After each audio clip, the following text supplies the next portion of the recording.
नमस्कार, म डीबी राई। म अहिले प्रदेश नम्बर कोशी प्रदेशको यो प्रादेशिक ललित कला प्रदर्शनीमा सहभागी हुनको लागि म आएको छु।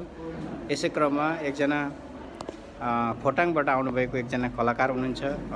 उहाँको जुन कलाकृति हेरेर मलाई एकदम साह्रै मन पर्यो, त्यसकारण मैले उहाँप्रतिको एउटा भिडियो बनाउन लागिरहेको छु। उहाँको बारेमा म केही उहाँको केही कुराहरू लिन चाहन्छु। र उहाँले जुन सिर्जना गर्नुभएको जुन यो हस्तकला सम्बन्धी जुन काष्ठकला भनौँ यसलाई, काष्ठकला सम्बन्धी उहाँले चाहिँ एउटा ढिकी जस्तो चाहिँ ल्याउनु भएको छ। ढिकी, यो पुरानो हाम्रो ढिकी, यसलाई चाहिँ उहाँले बनाउनु भएको छ। र यो ढिकीको बारेमा म तपाईँहरूलाई कलाकारसँग चाहिँ भेटघाट गराउँछु। सर्वप्रथम उहाँको परिचय लिन चाहन्छु। हजुर नमस्कार। नमस्ते सर, हजुरको परिचय दिनुहोस् न। नमस्ते, म दीपक राई, खोटाङबाट, दिक्तेल रूपाकोट मजगढी नगरपालिका वडा नम्बर 4। हजुर, यहाँले जुन यो हाम्रो ललित कला प्रादेशिक ललित कला प्रदर्शनीको लागि यहाँ पनि पार्टिसिपेट हुनुभएको छ र तपाईँले जुन बनाउनु भएको यो कलाकृति हेर्दाखेरि मलाई साह्रै मन पर्यो होइन। र यसको यो कलाकृति चाहिँ एकदमै हाम्रो यो गाउँठाउँमा चल्ने हाम्रो पहिलादेखि उहिले परम्परादेखि चलिरहेको जुन खालको ढिकी जातहरू बनाउनु भएको छ होइन। यसको बारेमा यहाँले चाहिँ केही बताइदिनुहोस् न त है, तपाईँको सिर्जनाको बारेमा। खास चाहिँ अब यो मेरो कन्सेप्ट चाहिँ अब छुट्टै छ होइन। हजुर, अब जस्तो गाउँघरमै देखिरहेको कुराहरू यो चाहिँ गाउँघरमै बनाइरहेको यन्त्रहरूलाई चाहिँ विशेष गरी मैले उजागर गर्न खोजेको होइन, यो नहराओस् भनेर।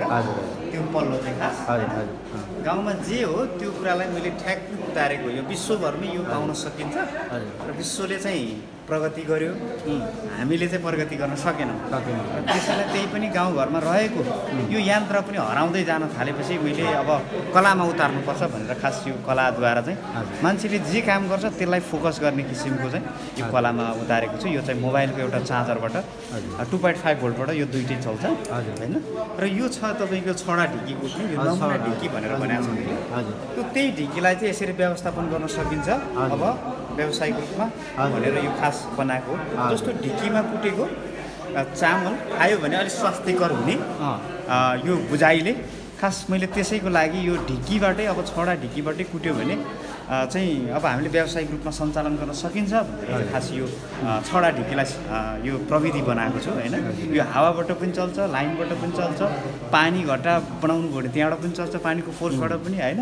यो खास गरी त्यसमा तपाईँको 1 घन्टामा तपाईँको 15-20 किलो जति चामल तयार पार्छ भने त्यो पुरानो ढिकीले, यो चाहिँ तपाईँको 2 बोरा चामल तपाईँले 1 घन्टामा तयार पार्नुहुन्छ। एकजना मान्छेले यसको बारेमा रेखदेख गर्नुपर्छ भने उता 4 जना मान्छेले काम गर्नुपर्छ होइन। उता 4 जना मान्छे लेबर लाग्यो भने यहाँ चाहिँ एकजनाले यतिवटा 7-8वटा ढिकी चलाउन सक्यो होइन।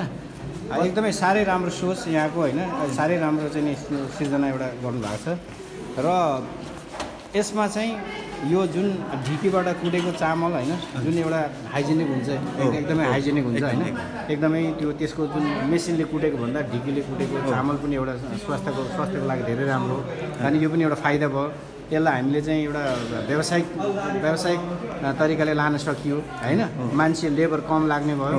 साह्रै राम्रो सोच यहाँले जुन बनाउनु भएको कलाकृतिहरू छ, मलाई चाहिँ साह्रै मन पर्यो होइन। र हाम्रो एउटा कोशी प्रदेशमा चाहिँ यस्तो खालको सिर्जना गर्न सक्ने व्यक्तिसँग भेटघाट गर्न पाउनु एकदमै साह्रै खुसी लाग्यो। र तपाईँको यो पार्टिसिपेट यो ले गर्दा पनि हाम्रो अहिलेको जुन एक्जिबिसन चाहिँ साह्रै एउटा रमाइलो हुनेवाला छ होइन।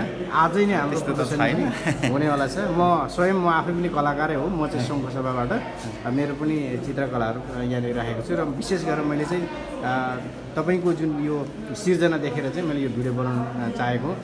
तपाईँको चाहिँ एकदम मैले पहिला पनि खोटाङतिर जाँदाखेरि थोरै हेरेको थिएँ होइन। र यहाँ एकदम प्रत्यक्ष रूपमा अझ हेर्न पाइयो, कुराकानी गर्न पाइयो, तपाईँसँग चिनजान पनि गर्न पायो, साह्रै खुसी लाग्यो। उहाँ चाहिँ तपाईँको फेरि पनि अरू नयाँ सिर्जनाहरू अरू हुँदै जाओस् होइन, शुभकामना छ। हस् र एकदम है डिबी दाइलाई विशेष गरी चाहिँ भिडियोलाई धन्यवाद भन्न चाहन्छु है। हुन्छ ओके, थ्याङ्क यू।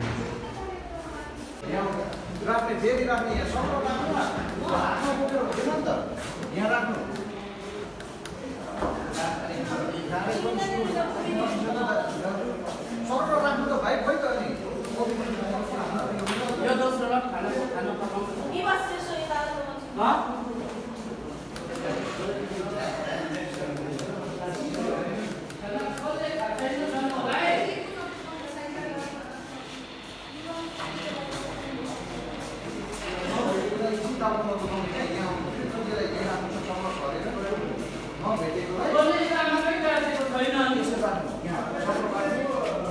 साह्रै राम्रो छ त